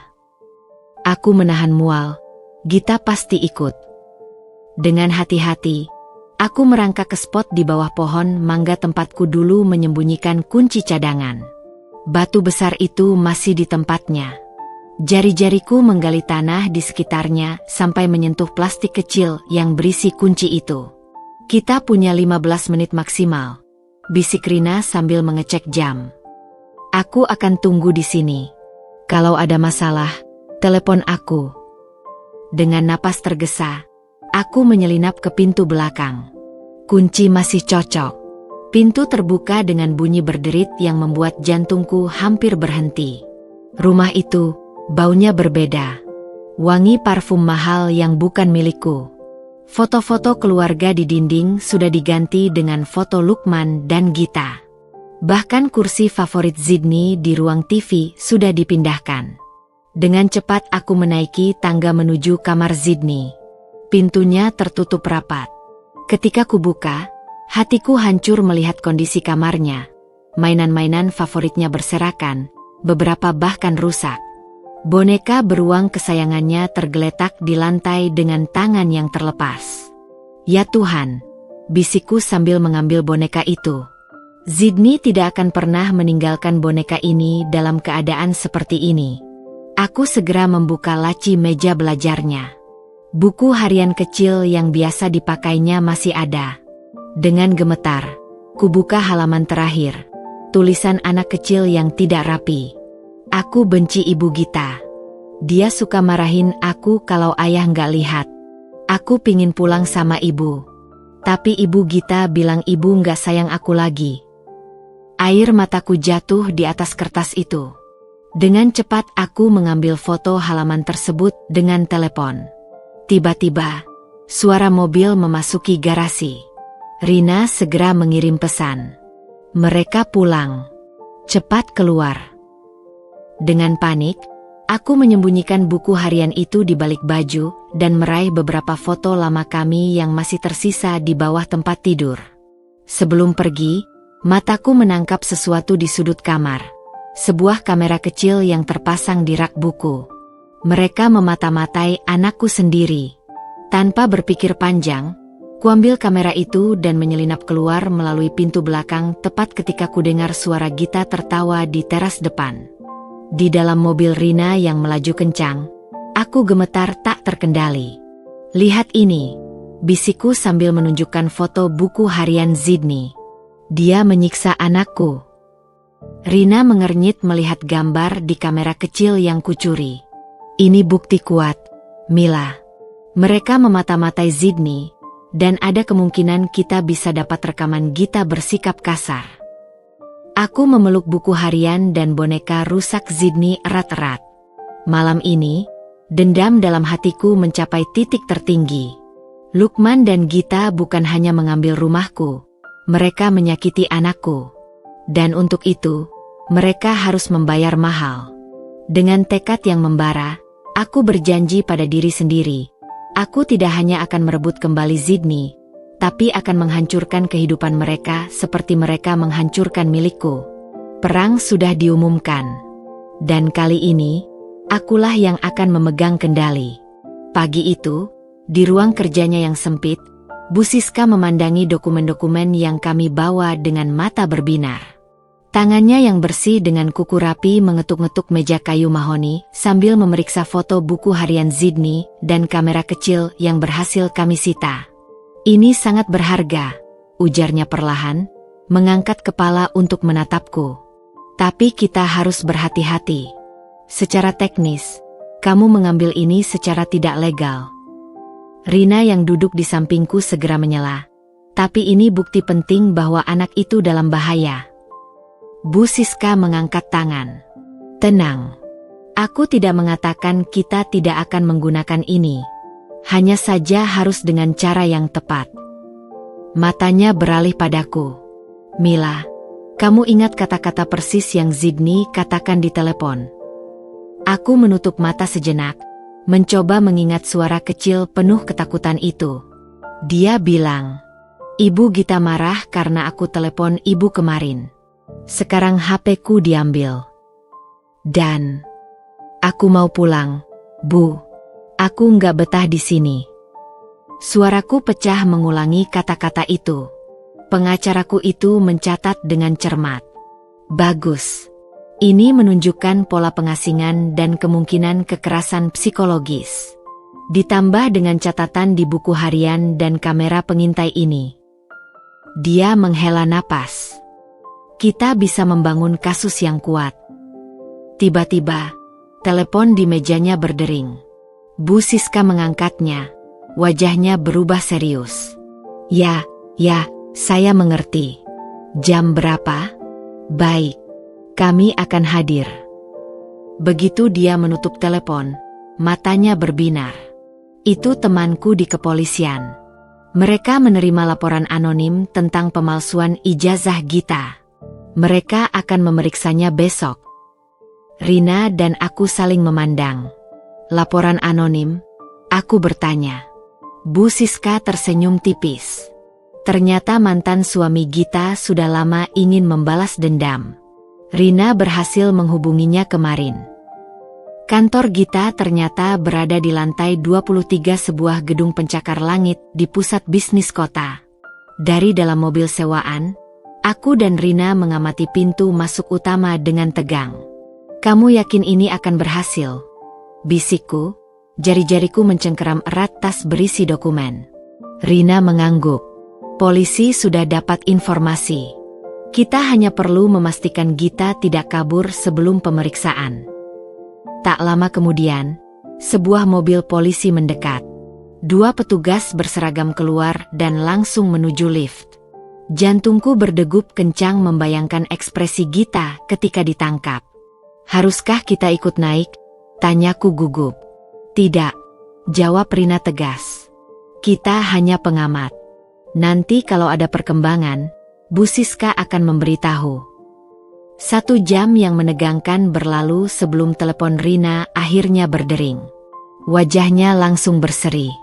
Berhasil. Gita dibawa ke kantor polisi untuk pemeriksaan. Mereka menemukan dokumen palsu di komputernya. Aku menutup mata, mencerna kabar itu. Salah satu musuh besarku mulai terjatuh. Tapi perjuangan belum selesai. Malam itu, di kamar kontrakanku, aku duduk memandangi laptop pinjaman Rina. Berita tentang penangkapan Gita sudah menyebar di media sosial. Foto dirinya yang biasa sempurna kini terlihat compang-camping, matanya merah, tanpa riasan mahal yang biasa dia kenakan. Teleponku berdering tiba-tiba. Nomor yang tak kukenal. "Halo." Suara Lukman yang gemetar membuatku terkejut. Apa kau senang sekarang?" Gita ditahan. Aku menarik napas dalam. Dia melakukan kesalahan sendiri. "Lukman, pemalsuan dokumen adalah kejahatan. Kau yang mengatur ini semua, kan?" Suaranya semakin tinggi. "Kau dan teman-temanmu yang menjijikkan." "Tidak," jawabku tenang, meski jantung berdebar. "Kebohongannya sendiri yang menjeratnya. Seperti kebohonganmu akan segera menjeratmu juga." Dia mengumpat kasar sebelum menutup telepon. Beberapa menit kemudian, pesan masuk dari nomor tak dikenal. Isinya hanya 1 foto. Zidni yang terlihat ketakutan, berdiri di sudut kamarnya dengan wajah pucat. Kaki gemetar. Aku segera menelepon Rina. Lukman mengancam lewat Zidni. "Kita harus bertindak sekarang." Kantor polisi terlihat lebih megah di malam hari, diterangi lampu-lampu kuning yang terang. Bu Siska sudah menunggu di depan dengan wajah serius. "Laporan pengancaman sudah saya siapkan," katanya sambil menuntunku masuk. "Ditambah dengan bukti-bukti baru, kita bisa meminta perlindungan darurat untuk Zidni." Di dalam, aku melihat Gita melalui jendela ruang interogasi. Perempuan itu tak lagi anggun. Rambutnya kusut, wajah tanpa riasan terlihat lebih tua dari usianya. Seorang polisi mendekatiku. "Ibu Mila, kami sudah periksa komputer Gita. Ada sesuatu yang mungkin ingin ibu lihat." Dia membawaku ke sebuah ruangan dengan monitor komputer. Di layar, ada rekaman video dari kamera yang dulu terpasang di kamar Zidni. "Akan sulit untuk ditonton," peringatannya. Aku mengangguk, tak siap untuk apa yang akan kulihat. Rekaman itu menunjukkan Gita berteriak pada Zidni yang menangis. "Dasar anak bodoh. Ayahmu saja tidak mau dekat-dekat ibumu yang kampungan itu." Tangannya yang bergerak cepat menampar pipi Zidni yang kecil. Aku menjerit melihat itu, tubuh gemetar tak terkendali. "Ada lebih banyak," kata polisi itu dengan suara berat. Video berikutnya menunjukkan Lukman masuk ke kamar, melihat Zidni menangis, lalu berpaling dan pergi begitu saja. Air mataku mengalir deras. Tak hanya membiarkan, Lukman ternyata mengizinkan kekerasan ini terjadi pada anak kami sendiri. Bu Siska memegang bahuku erat. "Ini bukti tak terbantahkan, Mila. Besok pagi kita akan ke pengadilan untuk mendapatkan surat perlindungan darurat." Malam itu, di kamar kontrakanku yang sempit, Aku tak bisa tidur. Gambar Zidni yang ditampar Gita terus bermain di pikiranku. Tapi di balik kesedihan yang menghancurkan, ada api amarah yang membara. Lukman dan Gita mengira mereka bisa menghancurkanku. Mereka pikir seorang ibu lulusan SD tak akan mampu melawan. Besok, di pengadilan, aku akan membuktikan betapa salah mereka. Dan untuk Zidni, anakku yang tersayang, aku bersumpah akan membawanya pulang, jauh dari cakar-cakar mereka yang kejam. Perjuangan ini belum berakhir.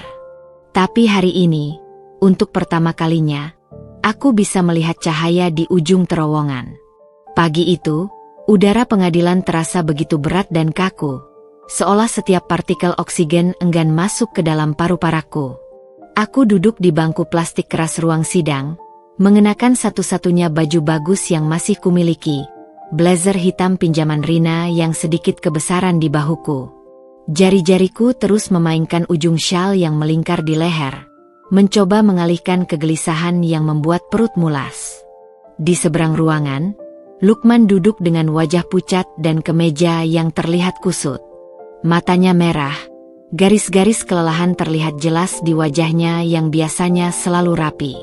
Untuk pertama kalinya dalam pernikahan kami, aku melihat lelaki itu terlihat begitu kecil. Hakim akan segera masuk, bisik Bu Siska di sebelahku, merapikan dokumen-dokumen di depannya. Tiba-tiba, pintu ruang sidang terbuka dengan suara berderit. Seorang petugas membawa masuk Zidni yang terlihat sangat tidak nyaman dalam setelan kecil yang terlalu rapi. Wajahnya pucat, matanya mencari-cari sesuatu, atau seseorang, di ruangan itu. Ketika pandangannya menemukanku, aku melihat kilatan harapan di matanya sebelum Lukman segera menarik lengannya dan memaksanya duduk. Zidni. Namaku terlepas dalam bisikan yang nyaris tak terdengar. Bu Siska meraih tanganku. Tenang. Hari ini kita akan memenangkan ini. Hakim memutuskan untuk memberikan hak kunjungan sementara kepada Ibu Mila. Suara hakim bergema di ruangan. Lukman langsung melompat dari kursinya. Tidak mungkin. Dia tidak stabil secara emosi. Lihat rekaman. Bapak Lukman, sela hakim dengan suara tegas. Bukti yang diajukan pihak Ibu Mila sangat kuat. Rekaman kekerasan terhadap anak oleh Nyonya Gita, ditambah dengan pengakuan anak sendiri di buku harian. Wajah Lukman berubah merah padam. Itu semua rekayasa. Gita tidak. Nyonya Gita saat ini sedang dalam tahanan karena pemalsuan dokumen. Hakim menyela lagi. Dan berdasarkan laporan psikolog independen, Zidni menunjukkan tanda-tanda trauma emosional yang jelas. Aku menatap Lukman, melihat keringat mulai membasahi pelipisnya. Tangannya gemetar ketika meraih setumpuk dokumen dari pengacaranya. Tapi saya ayahnya. Saya yang membiayai hidupnya selama ini. Hakim menghela napas. Dan sebagai ayah, Bapak seharusnya melindungi anak dari kekerasan, bukan membiarkannya terjadi. Matanya beralih padaku. Ibu Mila diberikan hak mengunjungi Zidni 3 kali seminggu, dengan pengawasan pekerja sosial. Sidang lanjutan untuk menentukan hak asuh akan dilaksanakan 2 minggu lagi. Begitu ketukan palu terdengar, aku menutup mata, merasakan air mata panas mengalir di pipi. Setelah berbulan-bulan, akhirnya aku bisa bertemu anakku secara legal. Ruang pertemuan di pengadilan terasa begitu sempit ketika petugas membawa Zidni masuk. Dia berdiri di ambang pintu, matanya besar penuh ketakutan dan keraguan. Zidni. Suaraku pecah, tangan terulur. Untuk sesaat yang menegangkan, dia hanya diam. Kemudian, seperti bendungan yang jebol, dia berlari ke pelukanku. Ibu, maafin aku. Aku nggak mau tinggal sama Ibu Gita lagi. Dia jahat. Tangisnya menghangatkan bahuku. Aku memeluknya erat, menghirup aroma sampo anakku yang dulu begitu familiar. Sudah, sayang. Ibu di sini. Ibu tidak akan biarkan siapapun menyakitimu lagi. Dari sudut mataku, kulihat Lukman berdiri di pintu, wajahnya berkerut dalam kemarahan yang tak tersampaikan. Ketika pandanganku bertemu dengannya, aku melihat sesuatu yang belum pernah kulihat sebelumnya, ketakutan. Dia mulai menyadari bahwa kekuasaannya atas kami mulai goyah. Siang itu, di sebuah restoran kecil dekat pengadilan, aku duduk berhadapan dengan Zidni sambil memandanginya makan es krim coklat kesukaannya. Wajahnya yang dulu ceria kini terlihat lebih tua dari usianya. Ada bayangan ketakutan di matanya yang dulu selalu bersinar. "Ibu Gita sering marahin kamu?" tanyaku pelan, berusaha menahan amarah yang bergolak. Zidni mengangguk, mata menatap es krimnya. "Kalau ayah nggak lihat, dia suka cubit aku. Bilang kalau aku nakal, nanti ibu nggak mau aku lagi." Tanganku mengepal tanpa sadar. Apa ayah tahu? Dia lihat sekali, terus bilang aku harus lebih disiplin. Zidni mengangkat wajahnya, matanya berkaca-kaca. "Aku kangen rumah kita yang dulu, Bu. Kangen masakan ibu." Aku meraih tangannya yang kecil. "Ibu janji akan bawa kamu pulang. Tapi ibu butuh kamu jadi anak kuat dulu, ya? Ceritakan semua yang terjadi pada ibu waktu ketemu nanti." Dia mengangguk mantap, dan untuk pertama kalinya sejak lama, aku melihat sedikit cahaya kembali di matanya. Sore harinya, telepon Rina berdering tak henti-hentinya. "Mila, kamu harus lihat berita ini." Di layar televisi kecil di kamarku, sebuah gambar familiar muncul, Gita dalam seragam tahanan. Wajahnya tertunduk malu di depan blitz kamera. Judul beritanya membuat jantungku berdebar. Eksekutif perusahaan fintech ditahan, terlibat pemalsuan ijazah dan penipuan. Rincian berita itu semakin mengejutkan. Ternyata Gita tidak hanya memalsukan ijazahnya, tapi juga terlibat penggelapan dana perusahaan tempat dia dan Lukman bekerja. "Lukman pasti panik sekarang," bisikku, menatap layar dengan perasaan campur aduk. Rina mengangguk. Perusahaan mereka pasti sedang audit besar-besaran. Ini kesempatan kita untuk mengumpulkan lebih banyak bukti. Malam itu, sambil menatap foto Zidni yang kubawa dari rumah Lukman, aku mulai merencanakan langkah selanjutnya. Lomba masak besok adalah kesempatanku untuk mendapatkan modal dan pengakuan. Sidang hak asuh tinggal 2 minggu lagi. Dan Lukman, dengan segala arogansi dan pengkhianatannya, sedang berada di tepi jurang kehancuran. Tapi satu hal yang pasti ku ketahui sekarang, tidak ada yang lebih berbahaya daripada seorang ibu yang berjuang untuk anaknya. Dan pertarungan ini belum berakhir. Lampu kamar kontrakanku yang redup menerangi buku harian kecil di hadapanku. Tanganku menulis dengan cepat, mencatat setiap detail pertemuan hari ini dengan Zidni, setiap kata, setiap ekspresi, setiap luka kecil yang kulihat di tangannya. Ini adalah dokumen penting untuk sidang hak asuh nanti. Tiba-tiba, telepon bergetar di atas meja kayu lapuk. "Rina, besok ada pengembangan baru. Kantor Lukman menggelar audit internal. Dia dalam masalah besar." Jantungku berdebar membaca pesan itu. Sejak Gita ditahan, perusahaan tempat Lukman bekerja mulai menyelidiki semua proyek yang mereka tangani bersama. Aku tahu persis betapa cerobohnya Lukman dalam urusan dokumen. Selama ini akulah yang selalu mengingatkannya untuk menyimpan bukti pembayaran dan kwitansi. Pertemuan kedua dengan Zidni terjadi di taman bermain yang diawasi pekerja sosial. Kali ini, anakku berlari ke pelukanku begitu melihatku. Wajahnya bersinar seperti matahari setelah hujan panjang. "Ibu, aku sudah nunggu dari tadi." Aku memeluknya erat, mencium aroma khas rambutnya yang sedikit berbeda. Gita pasti mengganti sampo yang biasa kupakai untuknya. "Ibu juga tidak sabar menunggu, sayang." Kami duduk di bangku taman sambil memperhatikan dia bermain ayunan. Pekerja sosial, Ibu Dian, berdiri agak jauh untuk memberi kami privasi. Ayah marah-marahan terus di rumah. Zidni bercerita sambil menggoyang-goyangkan kakinya.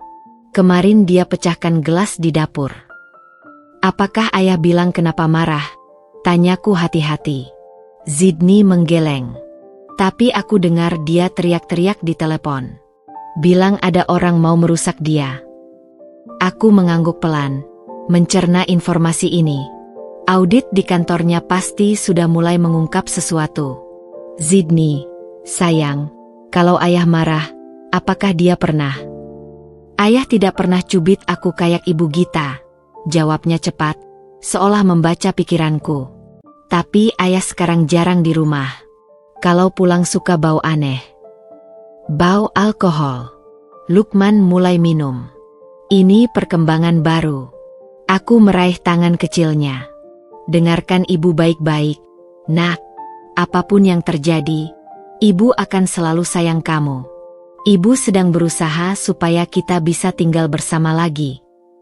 Matanya yang besar itu memandangku dengan serius. Seperti anak kecil yang tiba-tiba menjadi dewasa sebelum waktunya. Aku mau tinggal sama ibu. Aku nggak betah di rumah itu sekarang. Sepi. Perkataan itu menusuk hatiku. Rumah yang dulu penuh tawa kini sepi karena kehancuran yang Lukman ciptakan sendiri. Sore itu, di dapur kantin tempatku bekerja, Ibu Sari mendekatiku sambil mengaduk-aduk sup. Kamu masak apa untuk lomba besok? Tanyanya, mata penuh rasa ingin tahu. Ayam betutu, jawabku sambil meniriskan sayuran. Resep nenekku dulu. Ibu Sari mengangguk-angguk. Bagus. Makanan tradisional sedang naik daun. Tapi, dia menurunkan suara. Aku dengar peserta lain bawa koki profesional. Aku tersenyum kecil. Ibu Sari, selama ini aku cuma ibu rumah tangga. Tapi masakan itu tentang hati, bukan hanya teknik. Dia menepuk bahuku. Semangat itu yang bikin kamu spesial, Mila. Malam sebelum lomba, kamar kontrakanku berubah menjadi dapur darurat. Aku berlatih menyajikan ayam betutu dengan bumbu yang kuredam sejak pagi. Bau kunyit, lengkuas, dan serai memenuhi ruangan kecil itu. Tiba-tiba, telepon berdering. Nomor tak dikenal. Halo. Suara Lukman yang parau membuat jari-jariku menegang. Mila, kita perlu bicara. Kita tidak punya apa-apa lagi untuk dibicarakan, Lukman. Dengar, teriaknya. Suaranya kasar, jelas sedang mabuk. Kau senang melihat aku hancur ya? Senang melihat Gita dijebloskan ke penjara? Aku menarik napas dalam. Kau yang menghancurkan hidupmu sendiri, Lukman. Dengan memilih mengkhianati keluarga.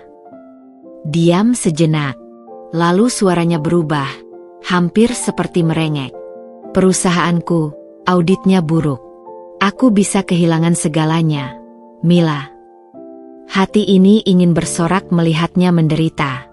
Tapi yang keluar justru pertanyaan tak terduga. Zidni bagaimana?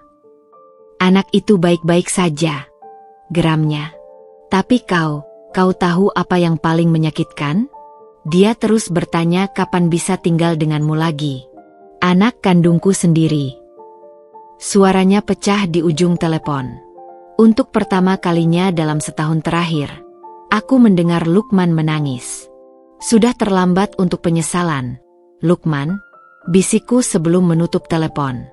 Tapi malam itu, di balik kepuasan melihatnya terjatuh, ada secercah kesedihan. Aku mengenal lelaki itu selama 15 tahun, sejak kami sama-sama remaja di kampung dulu. Dan sekarang, dia hanya bayangan dari pria yang dulu kukasihi. Pagi hari lomba masak, aku berdiri di depan cermin kamar mandi, mengenakan seragam koki baru yang kubeli dengan uang tabungan terakhir. Wajahku yang dulu pucat kini mulai bersinar lagi, bukan karena riasan mahal, tapi karena tekad yang membara. Telepon berdering. Rina. Berita buruk. Lukman baru saja diskors dari pekerjaannya. Dia marah besar dan menjemput Zidni dari sekolah tadi pagi. Darahku membeku. Apa? Tapi hari ini kan jadwal aku bertemu Zidni. Aku tahu. Aku sudah hubungi Bu Siska. Dia bilang ini pelanggaran perintah pengadilan. Kita bisa laporkan. Tanganku gemetar memegang telepon. Lukman yang terpojok adalah Lukman yang berbahaya. Dan sekarang dia membawa Zidni? Rin, aku harus menemukan mereka. Lomba masak bisa nanti. Tidak. Kamu harus ikut lomba ini. Aku dan Bu Siska akan cari Zidni. Kamu fokus saja di lomba. Kita butuh kemenangan ini untuk sidang hak asuh. Aku menatap pisau dapur di atas meja. Refleks ingin mengambilnya untuk melindungi anakku. Tapi kemudian kuingat kata-kata Ibu Sari. Masakan itu tentang hati. Dan hatiku sekarang adalah hati seorang ibu yang berjuang. Dengan napas berat, kuambil tas perlombaan dan bergegas keluar. Lomba ini bukan lagi sekadar tentang uang atau pengakuan. Ini tentang membuktikan bahwa aku bisa memberikan masa depan untuk Zidni. Tapi di sudut hati kecilku, doa terus mengalir. Tolong lindungi anakku. Jangan biarkan Lukman menyakitinya. Perjalanan ke tempat lomba terasa seperti perjalanan terpanjang dalam hidupku. Setiap meter yang kulewati, pikiranku melayang ke Zidni. Di mana dia sekarang? Apakah dia baik-baik saja? Apakah Lukman mengamuk padanya? Ketika bus yang kutumpangi berhenti di lampu merah, mataku tertarik pada sebuah mobil familiar di sebelah. Mobil lama Lukman yang sudah kusuri bentuknya. Dan di dalamnya, Zidni, teriakku tanpa sadar, membuat penumpang lain menoleh. Di kursi belakang mobil itu, anakku yang tersayang sedang menangis. Wajahnya terlihat merah dan bengkak. Lukman di depan kemudi terlihat sedang berteriak sesuatu padanya. Tanpa pikir panjang, aku menarik pintu darurat bus dan melompat keluar di tengah keriuhan sopir dan penumpang yang protes. Anakku! Itu anakku! Teriakku sambil berlari menuju mobil Lukman yang mulai melaju. Tapi lampu sudah berganti hijau. Mobil itu melesat, meninggalkanku terengah-engah di pinggir jalan. Jantung berdebar kencang seperti mau copot dari dada. Dengan tangan gemetar, kuangkat telepon dan menekan nomor Rina. Rin, aku lihat mereka. Lukman bawa Zidni, dan Zidni terluka. Suaraku pecah, nyaris histeris. Tenang. Kamu lihat di mana? Aku hubungi polisi sekarang. Sementara Rina mengurus itu, aku berdiri di pinggir jalan, bingung antara mengejar lomba masak yang bisa mengubah nasib kami, atau mengejar anakku yang jelas dalam bahaya. Di tengah kebingungan itu, sebuah taksi berhenti di depanku. Mau kemana, Bu? Tanya sopirnya. Aku melompat masuk tanpa berpikir dua kali. Ke balai kota. Cepat. Sambil taksi melaju, kukirim pesan ke panitia lomba bahwa aku akan terlambat. Zidni adalah prioritas, tapi aku tidak bisa menyerah pada kesempatan ini. Di tengah perjalanan, telepon berdering lagi. Nomor tak dikenal. Dengan jantung di tenggorokan, kuangkat. Ibu, tolong. Suara Zidni yang terisak-isak membuat seluruh tubuhku gemetar. Zidni. Sayang, kamu di mana? Ayahmu. Suara Lukman yang kasar memotong. Dengar baik-baik, Mila. Kalau kau tidak menarik semua laporan ke polisi dan pengadilan, kau tidak akan pernah lihat anakmu lagi. Lukman, kau gila. Telepon sudah ditutup. Sopir taksi menatapku lewat kaca spion. Wajahnya khawatir. Semua baik-baik saja, Bu. Aku menggigit bibir sampai berdarah, berusaha menenangkan diri. Tolong, lebih cepat. Di luar jendela, gedung balai kota tempat lomba diadakan sudah terlihat. Tapi pikiranku sekarang hanya pada Zidni. Di mana dia, apa yang Lukman lakukan padanya, dan bagaimana aku bisa menyelamatkannya. Hari ini seharusnya hari kemenanganku. Tapi ternyata, pertempuran paling berat baru saja dimulai. Panggung lomba masak di balai kota ramai oleh sorak penonton dan aroma berbagai rempah yang berbaur di udara. Aku berdiri di belakang meja kerjaku, tangan gemetar memegang pisau, tapi pikiran melayang ke Sydney. Di mana dia sekarang? Apakah dia baik-baik saja? 5 menit lagi. Peserta, seru panitia. Telepon di saku bergemerincing. Pesan dari Rina. Polisi sudah lacak ponsel Lukman. Mereka menuju ke rumah lama kalian. Aku dan Bu Siska sudah di depan sana. Jantungku berdegup kencang. Rumah kami. Tempat segala kenangan indah sekaligus pahit bermula. Peserta nomor 7, Ibu Mila. Waktunya mulai memasak. Ambil napas dalam. Fokus. Dengan tangan yang masih gemetar, kuambil bumbu-bumbu yang sudah kupersiapkan semalaman.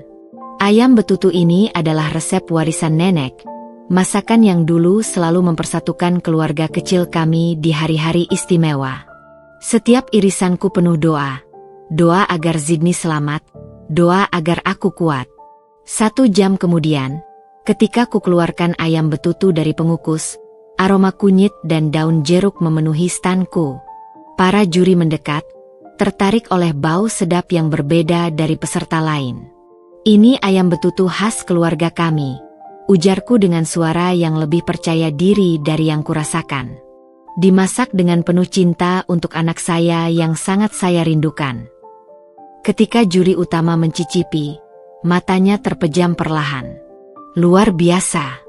Rasanya, seperti pulang ke rumah. Tepuk tangan menggema di ruangan.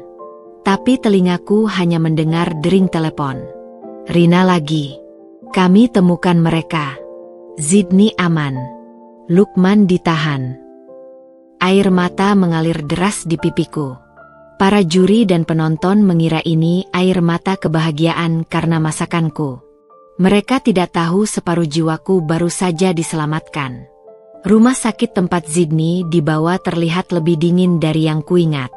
Aku berlari melalui koridor panjang, seragam koki masih melekat di tubuh.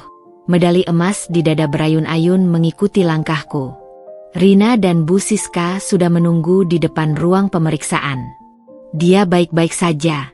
Rina segera memelukku. Hanya sedikit memar dan trauma. Bu Siska menambahkan, Lukman ditahan dengan tuduhan penculikan dan penganiayaan anak. Ini akan sangat memperkuat kasus hak asuh kita. Ketika pintu kamar terbuka, Sydney terlihat duduk di tepi tempat tidur. Wajahnya pucat dengan lebam di pipi kiri. Tapi matanya bersinar ketika melihatku. Ibu.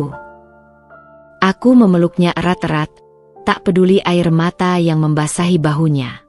Maafkan ibu, sayang. Ibu janji ini tidak akan terjadi lagi. Dia menarik diri sebentar. Matanya tertuju pada medali di dadaku. Ibu menang. Aku mengangguk, tak sanggup berkata-kata. Dulu ayah bilang ibu nggak bisa apa-apa. Bisiknya, tangan kecilnya memegang medali itu. Tapi ibu pemenang lomba masak. Ibu hebat. Di saat itulah, sesuatu dalam diriku tersembuhkan. Bukan gelar, bukan uang, tapi pengakuan dari anakku sendiri. Itulah kemenangan sejati. 2 minggu kemudian di pengadilan, hakim memutuskan hak asuh penuh untukku. Lukman, yang kini kehilangan pekerjaan dan sedang menghadapi tuntutan pidana, bahkan tidak hadir. Rumah kontrakan kecilku perlahan berubah menjadi rumah. Ibu Sari menawarkanku posisi kepala koki di kantin yang lebih besar. Medali lomba masak membuka pintu kesempatan yang tak terduga. Dan Sydney, anakku yang pemberani, perlahan mulai tersenyum lagi. Setiap malam sebelum tidur, dia akan bertanya, "Ibu, besok masak apa?" Dan aku akan menjawab, "Apapun yang kamu mau, sayang." Malam ini, ketika aku membenahi selimutnya yang terlepas, dia tiba-tiba memelukku erat. Aku senang sekarang cuma berdua ibu. Gak perlu ayah atau ibu Gita. Aku mencium keningnya. Ibu juga senang, "Nak, tapi ingat, apapun yang terjadi, ayah tetap ayahmu." Ibu tidak akan pernah melarang kamu mencintainya. Dia mengangguk, lalu tertidur dengan tenang. Di jendela kecil kamarnya, bulan bersinar terang. Aku ingat dulu, di rumah kami yang lama, Lukman sering bilang bulan itu dingin dan jauh, seperti impian-impian kami yang tak akan pernah tercapai. Tapi malam ini, bulan terasa dekat. Dan mimpi-mimpi kami, mimpi sederhana tentang rumah yang hangat dan cinta tanpa syarat, akhirnya menjadi kenyataan.